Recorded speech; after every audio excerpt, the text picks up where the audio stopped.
Choosing how to feed your baby is one of the first major decisions you'll make as a parent. It can feel overwhelming. Advice comes from doctors, family, friends, and endless online sources. Everyone seems to have an opinion. But here's the truth.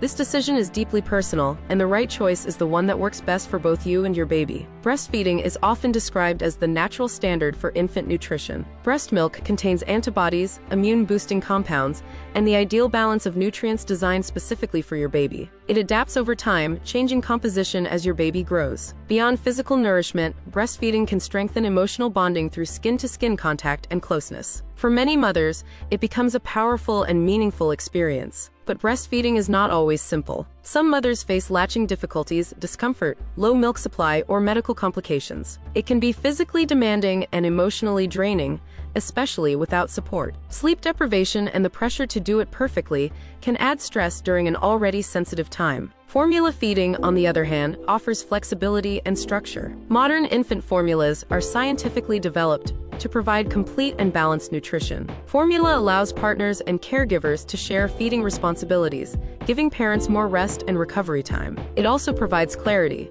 You can measure exactly how much your baby is consuming, which can ease anxiety about growth and intake. Some families choose combination feeding, blending breast milk and formula to create balance. This approach can offer nutritional benefits while maintaining flexibility. In the end, there is no universal best choice. A healthy baby and a supported parent matter more than the method. Feeding should be about nourishment, love, and sustainability, not guilt. When you make a choice that protects your well-being and your baby's health, you're already doing it right.